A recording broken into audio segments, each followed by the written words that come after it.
At the end of November, we received our report from Morgan Stanley, the town's investment manager, on the performance of our two pension plans, the town and the fire. The town pension plan is up 4.8% fiscal year to date versus its benchmark of 4.41%. Over the 3-year horizon, the town plan has returned 4.64% versus its benchmark of 4.36%. The fire department pension plan is up 4.54% fiscal year to date and has returned 4.47% over the 3-year horizon versus its benchmark of 4.36%. So it was good to have some positive news on the pension. Except for the 1,000 points over the last 2 days. But other than that, Well, let's not talk about other than that, I know. those numbers are probably very different already. I know. Let's stay positive. Yeah. Overall, the treasurer's responsibility is to oversee all monies belonging to the town. So as of November 30, total cash balances were 28.9 million, total pension balances were 25.1 million, for total assets under management of 54 million. Then we'll move to page 2 of the treasurer's report for the detail broken out. Tax revenues were $120,437 for the month, bringing the fiscal year-to-date total to $27,002,436, or 57.6% of the amount budgeted for fiscal year 23. In terms of local revenues, the town collected $77,661 with recording fees and building permits in the lead for a quiet month again. And overall, for the month of November, the town collected $262,603 in local revenue, or 58.1% of our fiscal year 23 budget. Anybody have any questions? So on the building permits, we were projected 180,000 and we collected, 23.7. No. No, we collected 136,000, Okay. 75%. So they did actually higher than what we anticipated for the It year. will be, yeah. I think it will be, yeah, The 23,000 is month, just 4 months. Okay. right. So we're ahead, looking at running percentage for the year. You're definitely ahead. That's good. Any other questions? Are most of those renovations or are they new builds?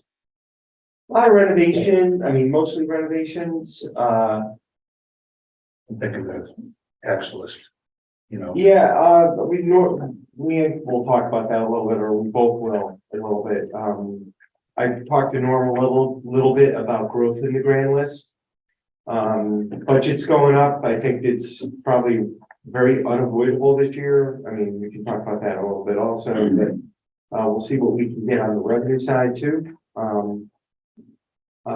We've had some preliminary conversations with Norm on that. I don't know if it's it's not showing in this, but we received a check from the state of Connecticut. It'll show in next month. The check we received from the state of Connecticut, that was somewhat The unexpected. 106, Yeah. it actually showed last month. We just received it about a week ago. No, it showed in the Okay. October. I found it in my last month's report. Okay, Yeah. all right, okay. If you look in the fiscal year 23 receipts, the 117, Yeah, the 106 is part of that. okay. And what was the check for? The MS, Municipal Or- revenue sharing. yeah, We get an odd collection of checks. Sometimes we get 0 1 year and then we got a check for 100,000. Yeah, I mean, it's, we're gonna end up at about probably 550 is what we're gonna end up with state revenue.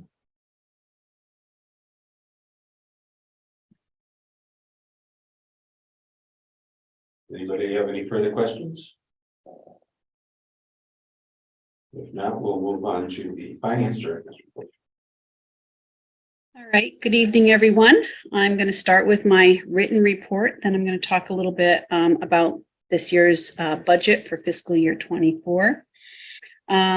let's start with page 1 of the finance director's report. And to date, we have spent 21.7 million of our $48.4 million budget, or 44.8%.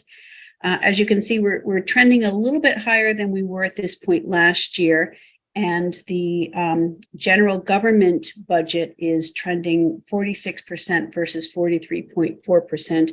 Again, I talked about this last month, but I'll mention it again. Because we changed our funding strategy to fully funding the pension plan, we paid our full ADC of $664,000 right up front. So, for this year, it'll catch up next year, but for this year, we are running a little bit ahead of schedule.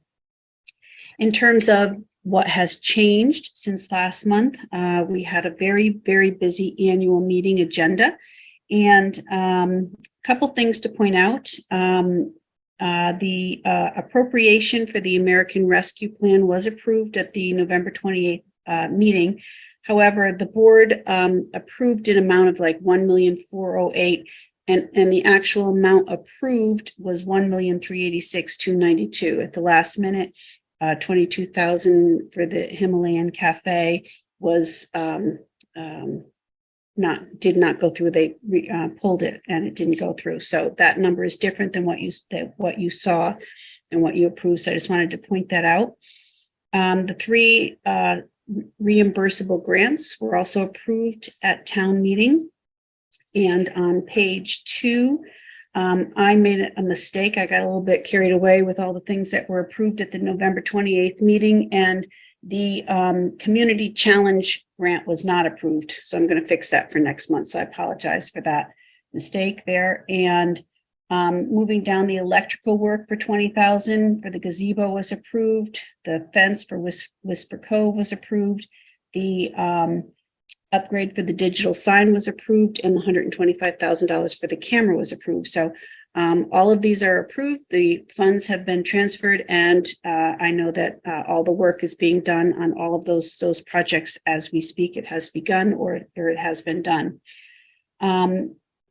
Moving down to the cash flow summary for the month of November, our outflow of funds was $2.9 million.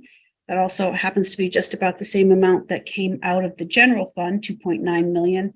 Where we had $300,000 of revenues, which were offset by $3.2 million in expenses.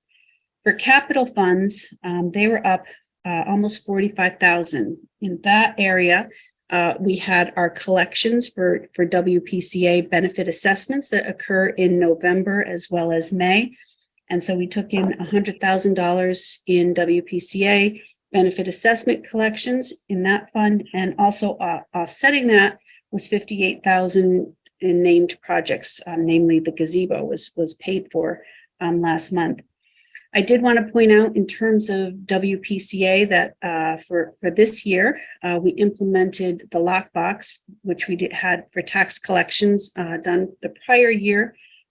This time around, we implemented lockbox for WPCA. It went through seamlessly. We had absolutely no issues at all.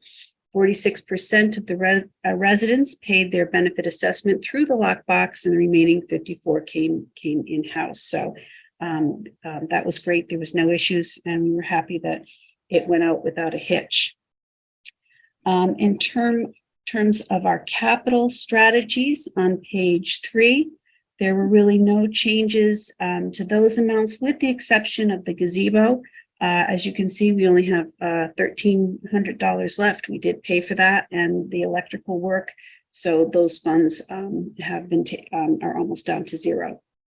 And in terms of our capital expenditures that are within our budgets, we've spent 523 of our 665,000. So that's on schedule, and everything else looks good. So that's all I have for the regular finance director's report. I'm going to talk a little bit about the budget, but I'll stop there if anyone has any questions.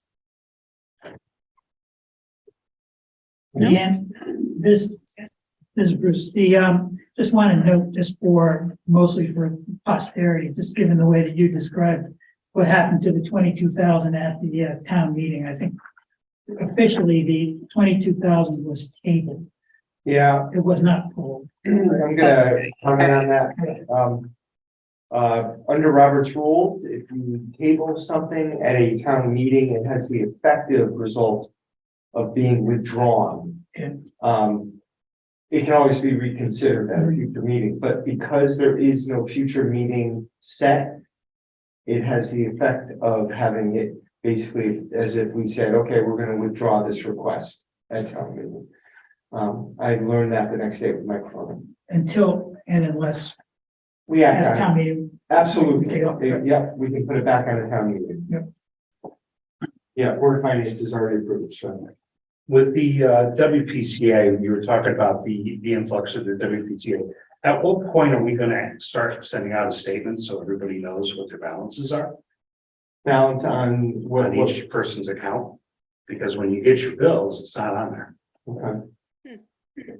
Well, we could take a look at that. I mean, actually, we've been, we have a workflow group in-house for operational needs, and we have been, that information is kept track on our quality data system, QDS as we call it. And so we were just looking at different reports, and we've unearthed some things that we didn't utilize before. So I'll take a look and see if we can find out what the balance remaining is, and if we can add that. I know we know what it is.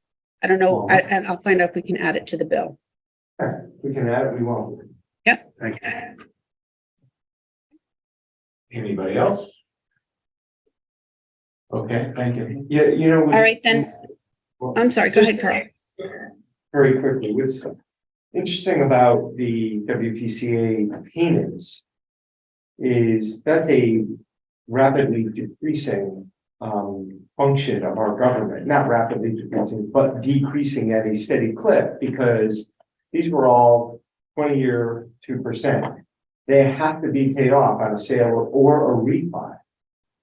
So, and then there are those that just pay them off. So of the 900, maybe 1,000 properties that actually had this, I don't know how many accounts are left. I want to say there's 600 or something. So, you know, that over the next 5 years will probably be 300. And over the next 10 years will be nothing, at least that portion. They just funded that program for another year for $500 million. The feds did, yeah. They have to. They funded that forever. Anyway, go ahead, Lynn. Okay, all right, so now I want to talk about the budget a little bit. And I have before the Board of Finance and the Board of Selectmen a proposed calendar for our workshops. Actually, this year, we're only requesting 2 additional special meetings. One would be the Saturday from 8:30 to noon that we typically do, and the other one would be Tuesday, January 31st. So our thought is to have on Tuesday, the 17th, we'd have DPW and IT. And again, these schedules can move, but just to give you a feel for what we're thinking. And then as we typically do on the Saturday, to have the library and park and rec, and then Carl and I would go over all of our individual budgets, and then that would leave for the 31st to have youth and family, social services, and EDC. So those are the departments that we would like to have come before the Board of Finance and Board of Selectmen, and that would lead to 3 days, 2 special workshops.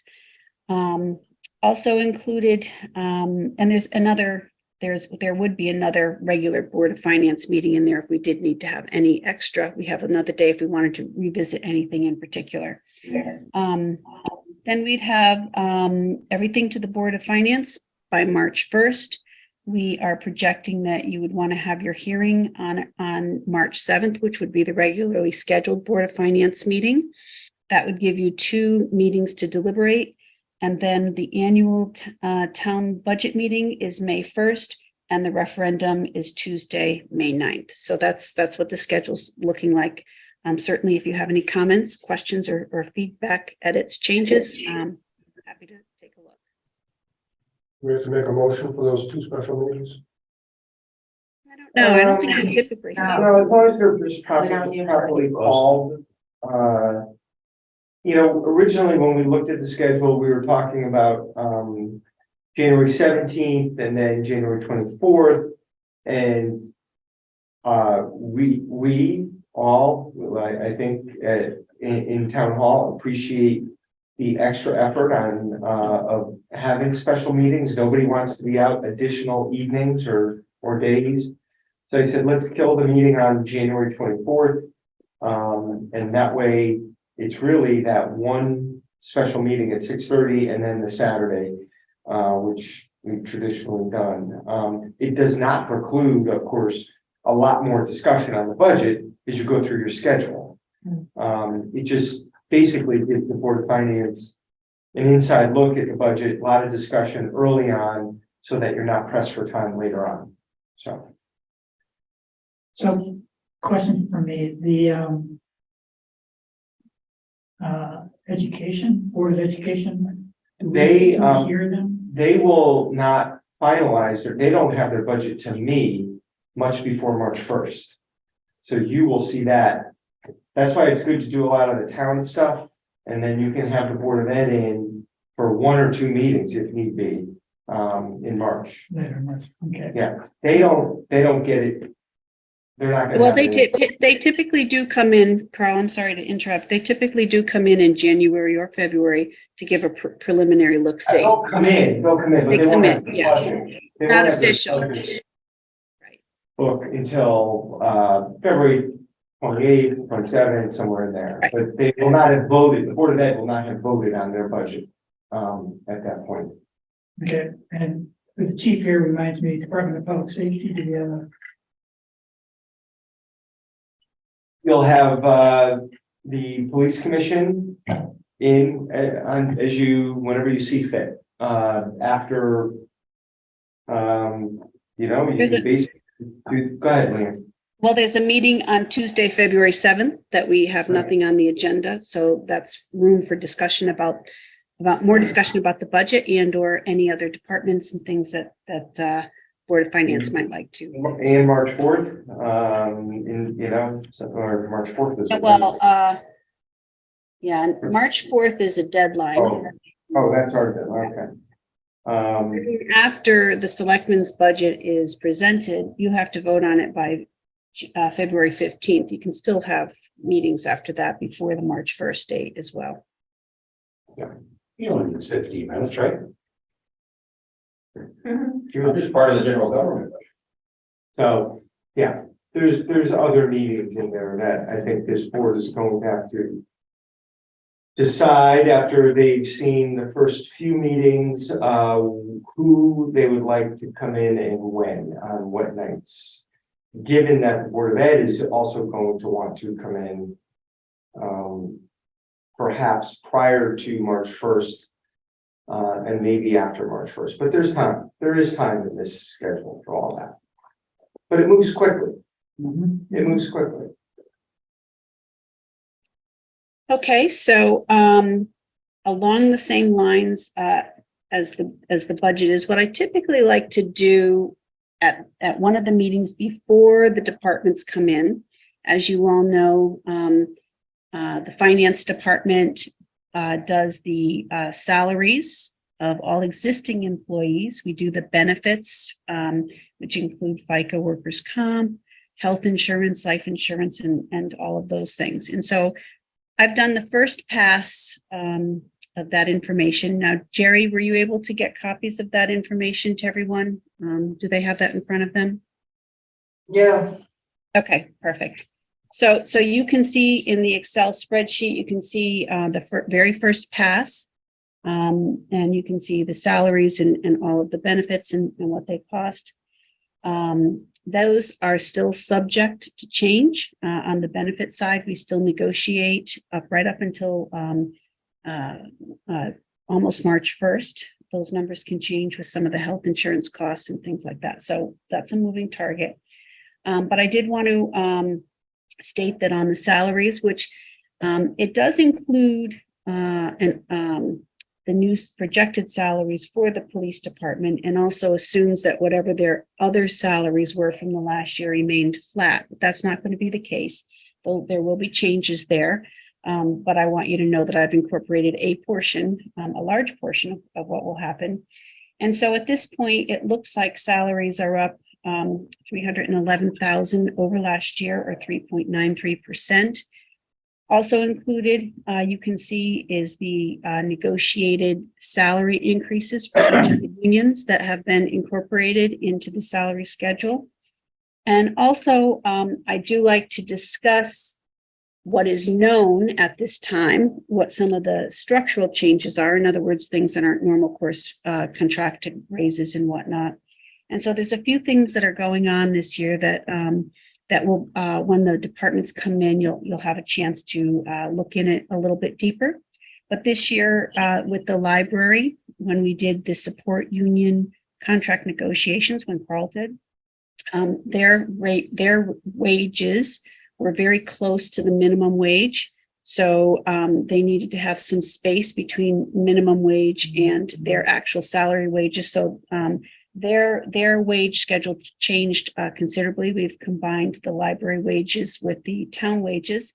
And so you're going to see a pretty big increase in the library wages when we come to that. Also, as part of that negotiation, a person that may have been at the 5th level, which is the highest maximum level, so that we didn't have a huge increase in salaries, we moved them back, or the negotiation moved them back, for example, to a level 2. So as we go up this year, next year, we're going to not only have the negotiated wage increase, but we're also going to see a little bit of a merit increase until those folks get to the levels that they're contracted to be out 5 years. Don't, Yeah, go ahead. for this board right now, we're still working on the library. There's some questions we have, so this is preliminary. We're not looking for comment necessarily, or critique, or in-depth questions yet. Go ahead, Leah. And same with Okay, thank you. Yes, and I do want to reiterate that this is the very first pass. These things can change. So also Department of Public Works, there's a request for promotion from maintainer 2 to maintainer 3 that will add 12,000 above and beyond what would normally be. In economic development, there was some restructuring actually last year, or this fiscal year, should say, when the director left. We took the opportunity to look at the job description. Not only did we increase the level to be more reflective of the duties of the position, but we also increased the hours of the position. As you all know, there's lots of grants that are related to economic development. A lot of the COVID initiatives and whatnot are related and to the responsibilities. There's a lot of communications. That's also become a little bit of a communications department due to the writing ability and skill of Jennifer. So. Exactly.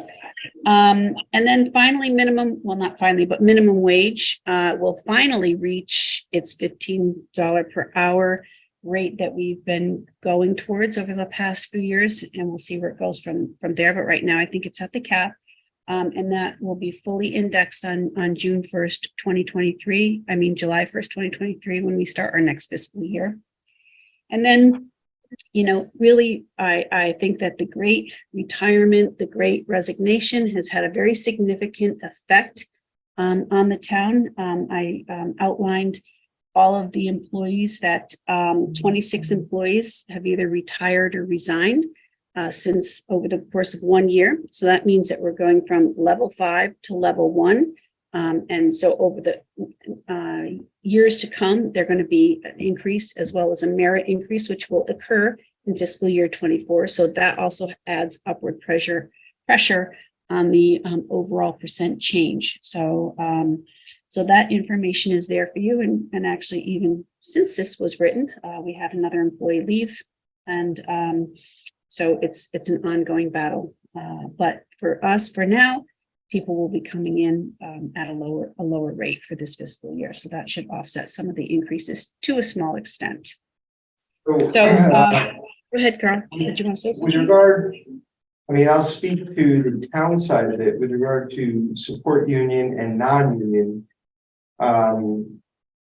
We've had a lot of retirements, which is fine.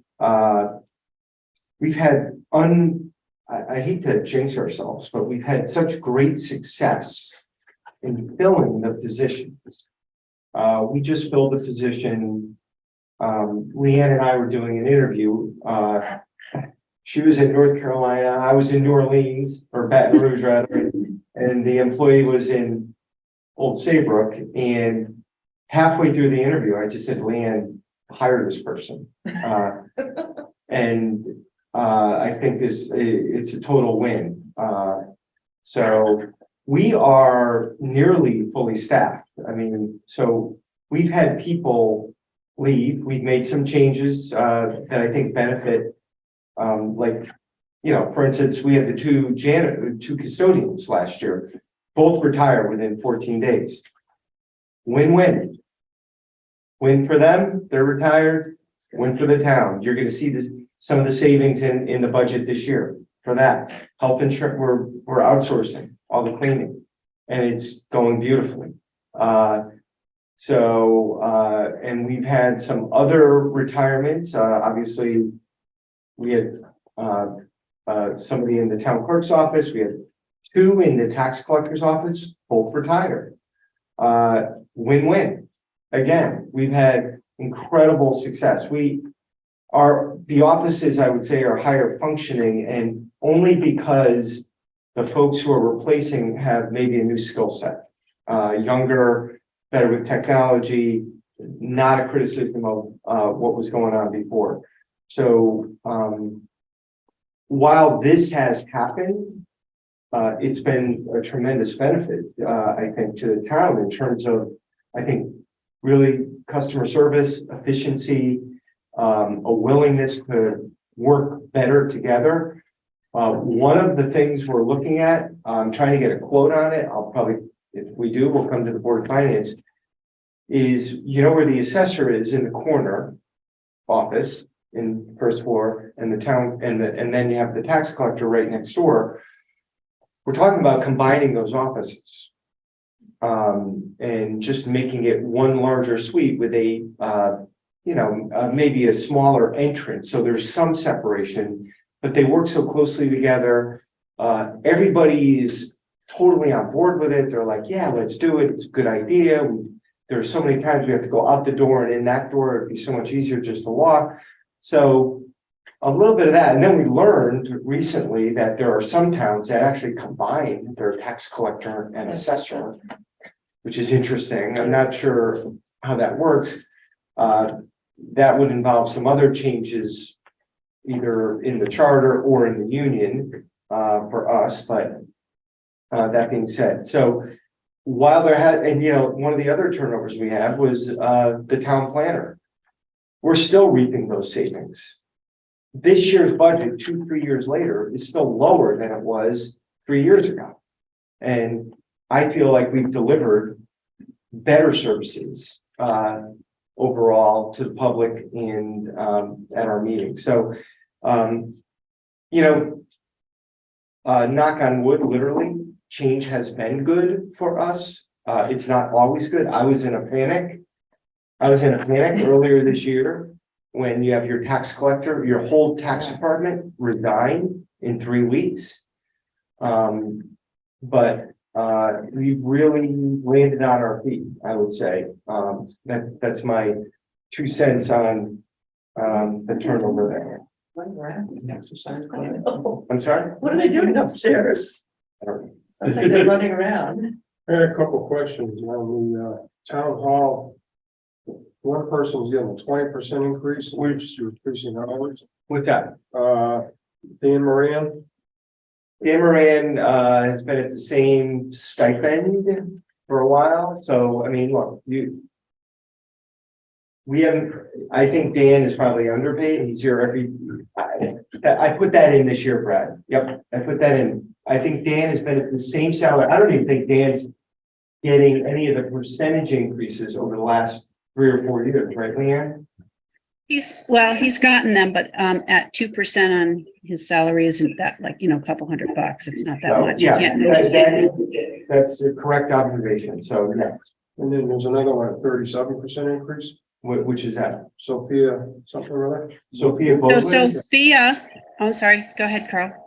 No, go She ahead. started at a 20-hour position, and then the union became available a 30-hour position. So she took the 30-hour position, and now the 20-hour position is still unfilled at the moment. So that's kind of just it's not a raise. She did get a it's not a raise, but raise. it's not a salary increase. Yes, it's an Just, hourly. replacing a former 30-hour position. That's all that is.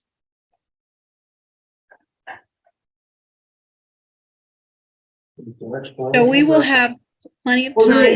there is, that is, there's actually there won't be any change in the budget as a result of that. That 30-hour position existed.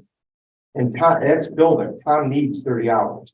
And it's simply Sophia moving into that 30-hour position. That's all that is.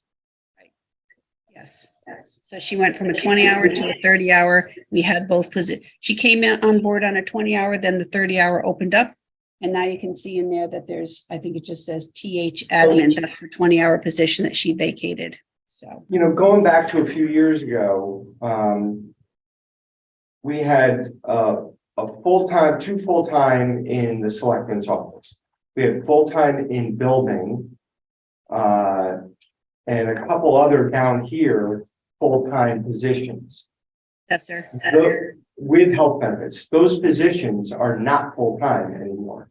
So we've gone.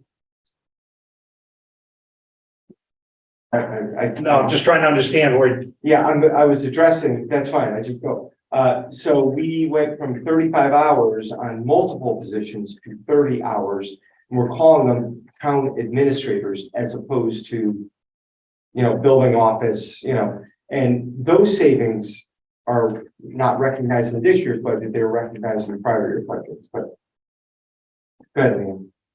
Okay. Well, again, we're going to have time to dig into all of these things. I like to Right. give you these early so that you can study them, so that you can see what's going on and make sure that you have the information, that we're transparent about the salaries, so that when the department comes in, if there's outstanding questions about the salaries, certainly we can answer them, but also we can have a larger focus on their operational needs as well. So that's all. This is like an FYI as we kick off the budget season, and we'll have more to come as you all are aware of our process. And that's all I have for my report for tonight.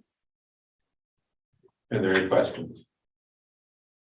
Okay, thank you. We will move on to the emergency management fund procedure. Okay.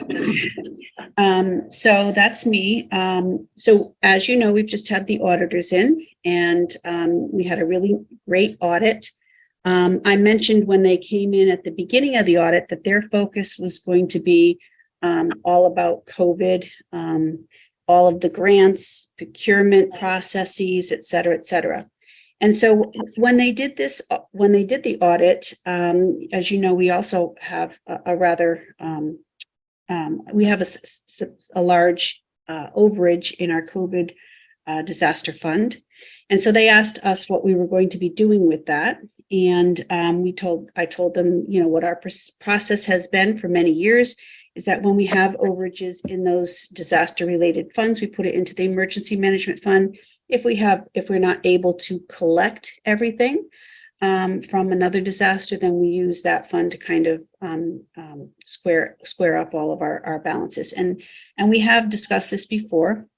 This is not only a codified, not only a process that we have had in Old Saybrook for a very long time, but the auditors did also state that many other towns follow this process. So given that grants and COVID and all of this is on top of mind for the auditors, they just asked to see where the Board of Finance approved that type of procedure. And of course, I can't find it. Maybe at one time it was approved a long time ago, because we have had these accounts on the books for a very long time.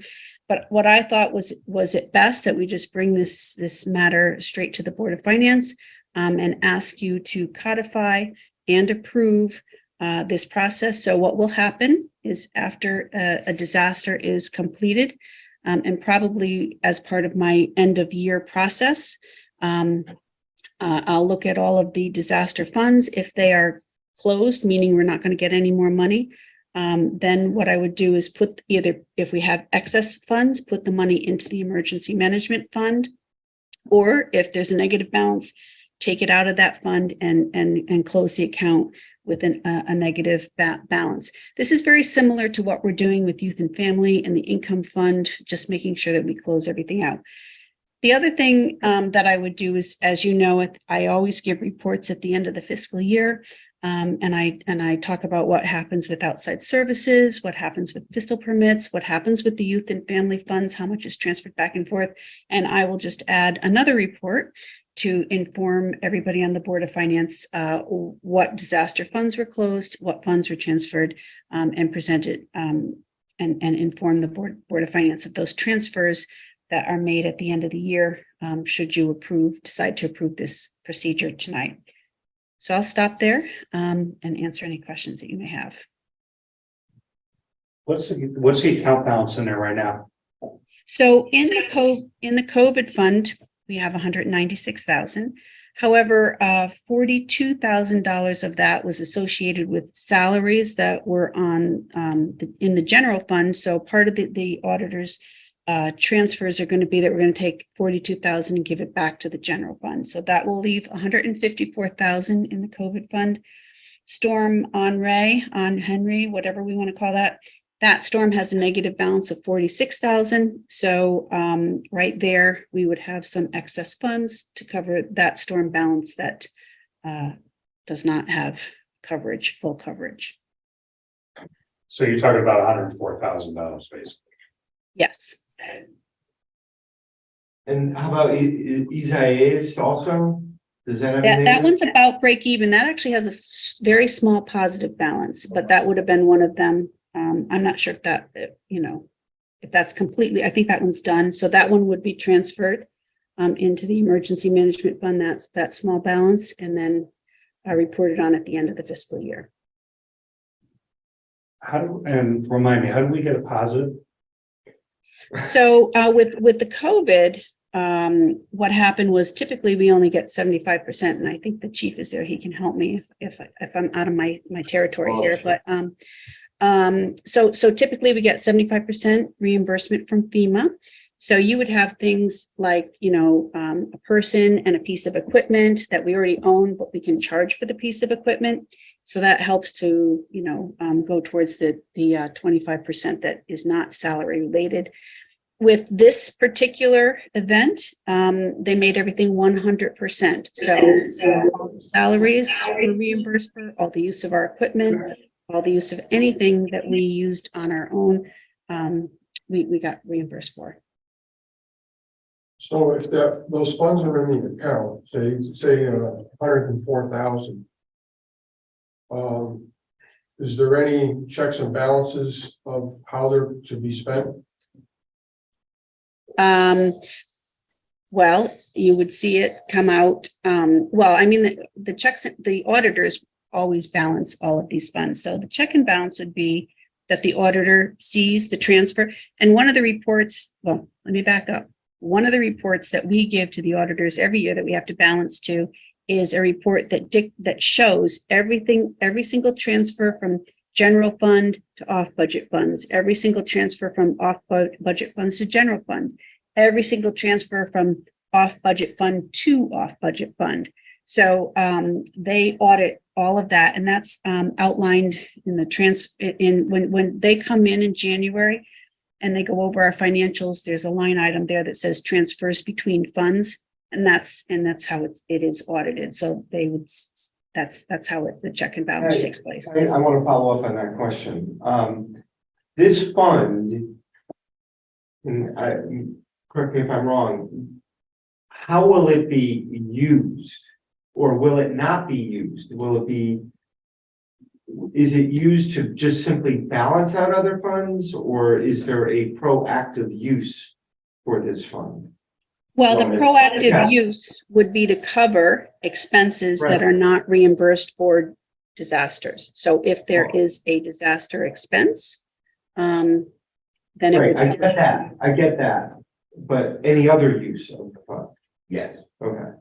And so, just to back up like 30 seconds. So the reason why we have different accounts for each storm is our last charter revision. We approached the Charter Revision Commission and said this is a best practice for FEMA reimbursement through the Public Assistance Program to have separate designated off-budget accounts. And so if you actually read the charter underneath the First Selectman's statutory and charter authority emergency declaration, the chairman of the Board of Finance actually gets notified, a separate account is automatically established for the storm. So all this is detailed in our charter, as well as Title 28 of the state statute and the federal reimbursement guidelines. And so this emergency management fund was established more than 10 years ago. And the process that Leanne is talking about has happened every single time we've had a declared emergency. And so when there is a positive balance, after a storm is closed out and that line item is deleted from our off-budget accounts, the positive balance flows into that emergency management fund. And if there's a negative balance for a storm, we're able to take funds from that emergency management fund and make that line item whole, zero it out, and then remove that from our balance sheet. Additionally, and to Brad's point, as the director of emergency management, my supervisor is the first selectman. And so any substantial using of that fund, obviously I have to sit down and have a discussion with Carl. And so over time, those funds have been used to keep the town prepared. So as all town residents, I think we can all agree that we have been uber prepared for any and all disasters that have hit our borders. And part of that is proper funding. And good news for us is not all that funding is derived from local tax dollars. And some of it comes from the off-budget account through his approval to make sure that we're at the ready. So my question is, so there's 104,000 in the account. And don't take this personally. Yeah. But if you were to say, okay, I want to buy a 13-foot whaler with a motor on it for 35. Does it have to be a boat? I mean, honest to God, let's pick anything other than a boat. All right, do you want to get a tank helicopter for $100,000 better? I mean, What procedure, right. so, thank you. Well, I can't buy anything more than $20,000, right? Because that would have to go through the bid process. And you know, there'd be lots of approvals for that. So I think that there's some natural safeguards in place within our normal procedures in town government. But things that we buy out of that are, you know, like, so I haven't replenished all the supplies that we've used over the last 2 years because I've been waiting for all this reimbursement to normalize. And my promise to the first selectman and the finance director was, when we're done with COVID, we're going to be able to zero out all of our other emergency accounts. And so once that's done at the end of this year, we will start making sure that we're restocked and replenished in all the supplies that we've clearly used and needed to use. So let me make a suggestion. So I want to make 2 comments. One of them is, if there's like Storm Henry, I'm just going to say Henry and not fake French accent.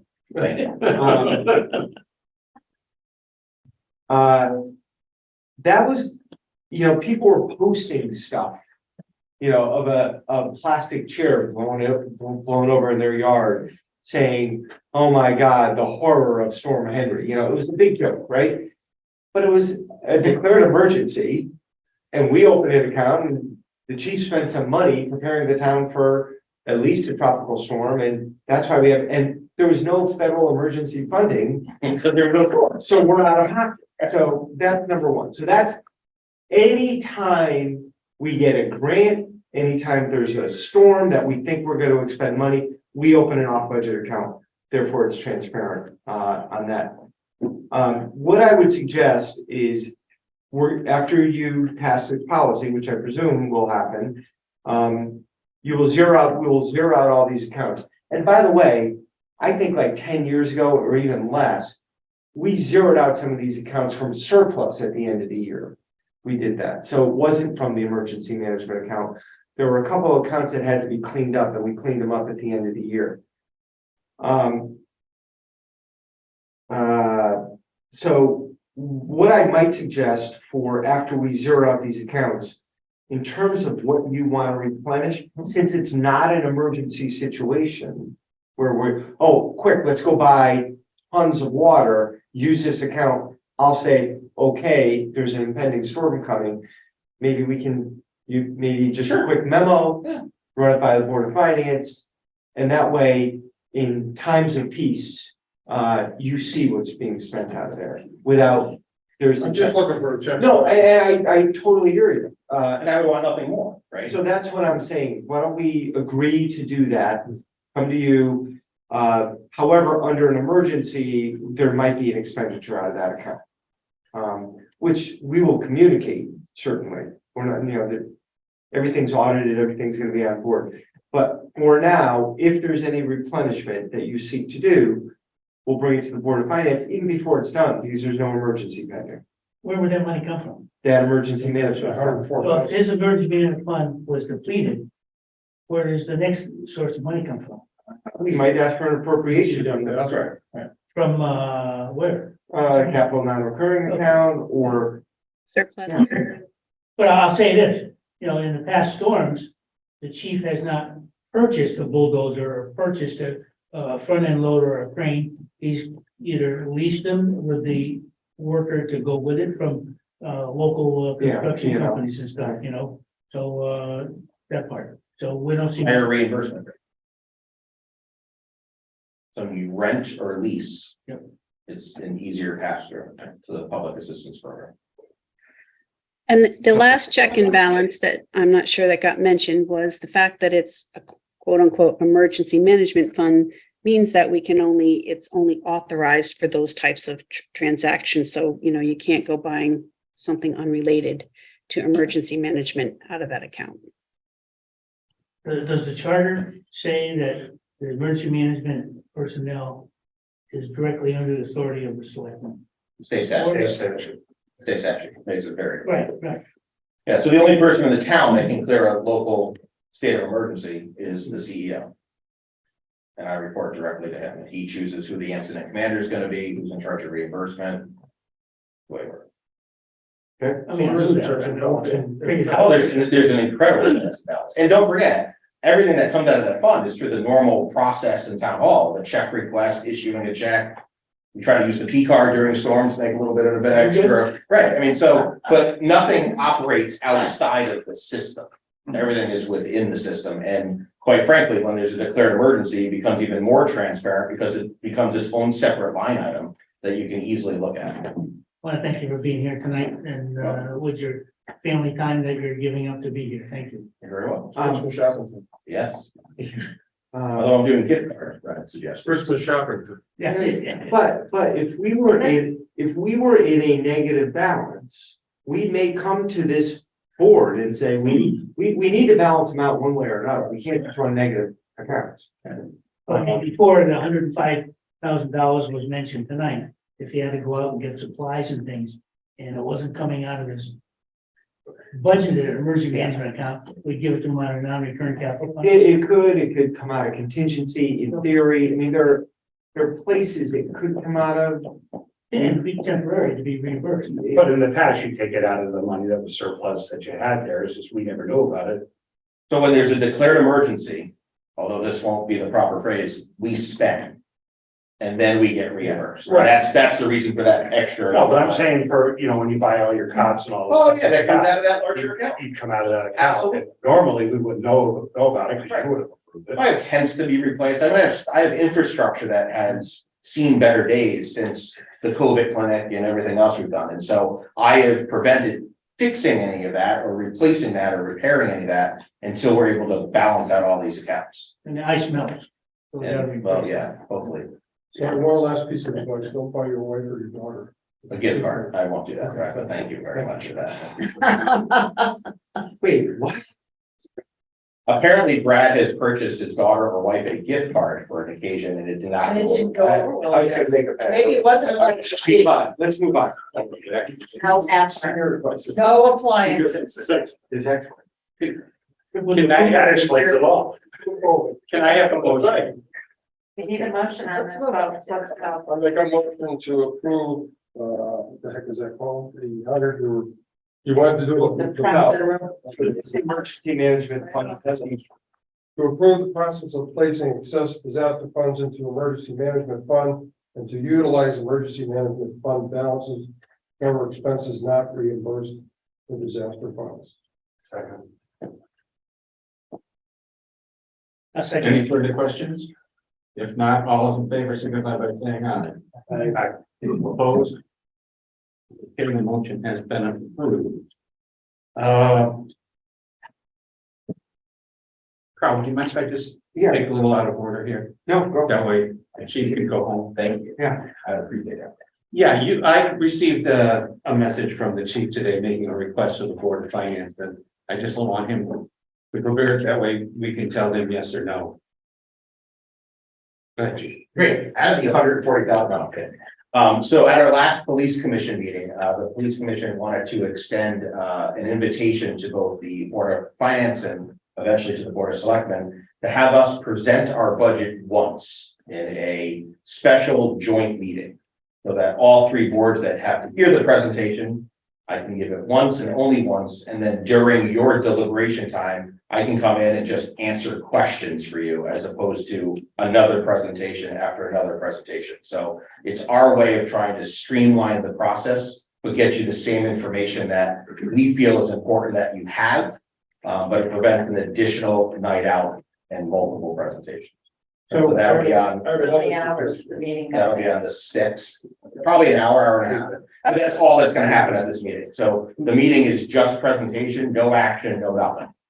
We have a time limit on that? What date Sure. is that? You just said an hour and a half. What's it gonna be? January. I think it's January 6th. I think it's a Thursday at 6:30. It's a famous mistake. And they were very cognizant of doing it at 6:30 because that is your meeting start time. And so they're usually at 7 o'clock, but they chose to do it at 6:30 to try to entice this board to come. You looking to put it here too? Yes, it'd be in this room, hopefully 3 boards and commissions, get it done once, and then Very good. we could refer back to it when we talk, post March 1st, but at least it's done and out of the way. And look, it's the largest municipal budget, right? So Thursday, January 5th at 6:30. is it 5th? That's what you And have. that's what I gave it. 6th is the Friday then. Yeah, Saying a Thursday? Thursday, yeah. Good idea. Does anybody have a problem with that? Otherwise, Otherwise, I will tell the chief to go ahead and schedule it. Okay. All set? What was the time frame you mentioned? An hour and a half, 2, depends on the dry ice or not. Hour and a half. Yeah, it should be about an hour and a half. And we're gonna record that, right? Yes, that'll be recorded, absolutely, and We have, we missed something, or something we can play back and. refer back to it. Just Will there be a procedural camera question. if we do it virtually ahead of time? Do you have to notice it as a board of finance? Yeah, Or well- do he notice it as a board of? He's gonna send me the agenda. Yeah. I could send it out to you guys or however you. I think we would probably They're take care of it probably with your gonna- permission, just doing the special meeting notice for all 3 boards. Obviously, I have to talk to Carl about this, to see if the Board of Selectmen's interested in that. That'd be great if they were. And we would just notice, we've done this in the past. We did this like 3-4 years ago. Yeah, We just noticed on one notice, all 3 boards joined the special meeting. and I just kind of sent out a reminder. That's what I did last time. Then we will do that. Okay, great. Thank you all very much. Good night, everybody. Have a great Christmas. Yeah, very. Oh. There you go.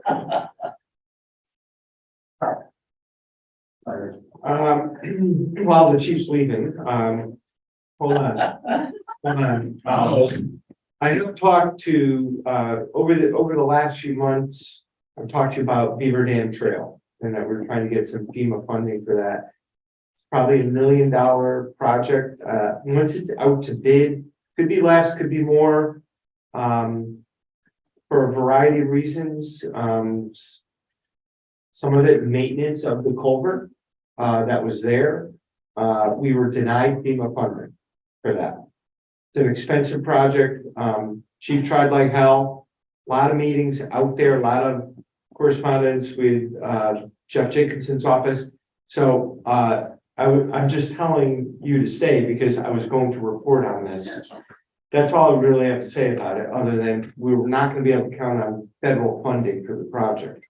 Is there anything else you wanted to add with that? No, I thought the original funding number was like 300,000 or 400,000. No, No, not after they've designed it. oh, very interesting design, the way they have to Yeah, supposedly do it. it's like 100-foot culvert. It's ridiculous, right? I mean, Yeah, it's. Can we apply for a grant through the state for that? Yes, that's where I was going next. Thank you. And that's already in the works. Okay, that can be up to 50% of the local bridge program. I don't know. I would imagine at some point we would get that, but it may not be in 23. I don't know if it'll be in 24. In the meantime, we're just gonna have to keep that road together. The interesting thing about the bridge funding is all the soft costs can also be included in the 50%. We will have paid a lot of those soft costs already. So the total project, including soft costs that we put through, and we have been keeping track of Howard Promer's time and Jeff Jacobson's time.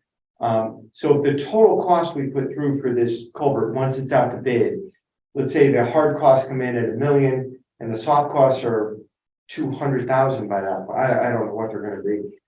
We'll get 600,000, but we may have already paid out through the engineering and the soft costs, let's say 150. So maybe it's 60% funding of the hard costs at that point, once it's out. So look, expensive project. It's not a fiscal 23 project. I don't know if it's a fiscal 24 project, so there's time wherever the funding mechanism is. So I'm just putting that on everybody's radar, whether, who knows, maybe none of us will be here by that time. With the things you put in place up there already, you know, the town crew did some work, it will last that long. Well, it's going to have to. Okay, I'm just curious. It's gonna have to. Okay. I think it's possible that if there was another storm, we would probably have to take some emergency protective measures to shore it up and make the road passable, which wouldn't be covered in a public assistance grant. The facility itself is not covered for a special project.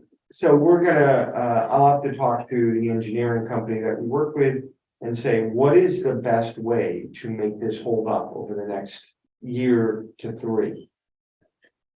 So, all right, I just wanna, there's nothing else on that. I wanna thank the chief for his efforts on that. Have a good night, everyone. Good night. I read something in the paper the other day, the amount of bottle nips income. Do you know that in Old Saybrook, they sell annually, I think it's 340,000 nips. Really? 300, Old Lyme is half that. I don't know. The highest in the region. It's In the crazy. region? We have a lot of package. So we're getting, yeah, What we do? we're gonna end up getting $17,000 or $18,000, I think, in revenue off that because they attach revenue to the nip sales. They're not returnable, that's why you still find them on the side of the road, but we do get money for them. I created about 2 years ago a waste and recycling task force. Barry O'Neill is chair of that. You know, there's a few things we can use it for. Right now, we're just saving it for work at the transfer station because we're going to try to do some changes at the transfer station. But it could, sometimes they're using it for a recycling coordinator to, you know, maybe get better recycling. Sometimes they're using it for composting efforts.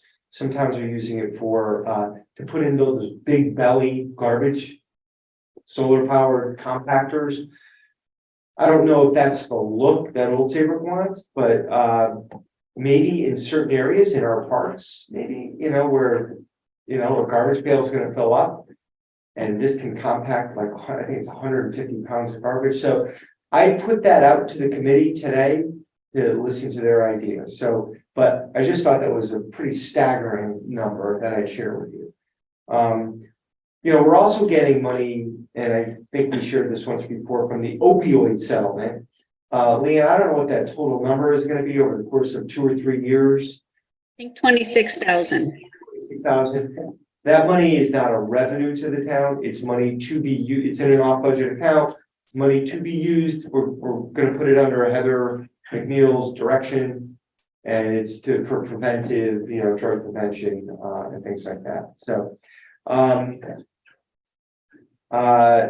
Torchlight Parade this Saturday. Everybody has their annual town report. Everybody got that? There's plenty of those. You obviously saw a preliminary look at some of the numbers on the budget. This is not going to be a particularly skinny budget. And I'm not just talking about from the town. I happen to know that. So we will do our best. There is going to be some additional revenue, more than last year. There are ways to massage this. We're not talking about anything crazy. But, it's not it doesn't look like it's a 0.04 type of, point. It's more like, I don't want to make predictions, but it's not just a couple decimals. One other thing that I happen to know is there's a property in town that transferred very recently. And our largest tax delinquent, or one of our largest tax delinquents, I can't imagine there's a larger one, is about to pay their taxes. And that's probably gonna add, all of a sudden you're gonna see a $600,000 bump come in, yeah. It's all part of I hope, a good story, long term. There was a sale and more good sale had paid taxes. So that'll be probably something that will either make a little bit of news, or when it finally comes in, I'll just send an email to you guys and explain the details on that, okay? I haven't seen the official transfer yet, otherwise I'd tell you more. But it looks like, so that's gonna add to some surplus at the end of the year, just obviously. And that's it. That's basically all I wanted to, Has the state awarded any of the grants? no, not any of the community challenge grant. I sent an email yesterday to one of the folks who's running it, and I just said to her, look, if whether or not the town is successful, we put a lot of work into this, so we'd love to get a little bit of advance notice. I assume we'll get advance notice if we're successful. Even if we're not, I'd like to get some advance notice because a lot of work went into it. I don't know. So yeah, that's we haven't heard anything. But if I get advance notice on that, I'll let you know. Just a quick question. I didn't, that's why I thought before, I thought you said we didn't get it. No, We just didn't get notice. no notice of anything Okay, yet. good. No, there's been, Okay. but I sent an email out trying to get a feel because they did say December. Now, there is turnover in the governor's office too. Yeah. David Lee, I think David Lehman is leaving, so, I don't know if it's December, I don't know if it's January, I don't know if that time period got moved, traditionally a lot of changeover after the governor's first term. Yeah. Sorry to see David Lehman leave, to be honest with you. I think he was a huge asset to the governor's team. But I guess it's not that unusual that things like that would happen. Just a quick question. Yeah, How often does the state remit the net money to us? every 6 months. Every 6 months? Yeah. Thank you. Does it go into a separate account? Yeah. Oh, and our budget. Leah, where are we putting the NIPS funding? We have it in the transfer station fund as a sub department of the transfer station off budget fund. Okay, I mean, So it's segregated, but it's kind of designated to transfer station recycling matters. So that's based on sales of NIPS? 5 cents per bottle. Yeah, sales. We should promote that. I'm sure that we did it. I just gave this. Unbelievable. It's Christmas is coming. but it's unbelievable. But all I think of when I see those NIPS are Stocking stuffers. It's the lottery. So they do create so much trash. it's awful. I pick up off mine. Yeah. That's just the ones I throw.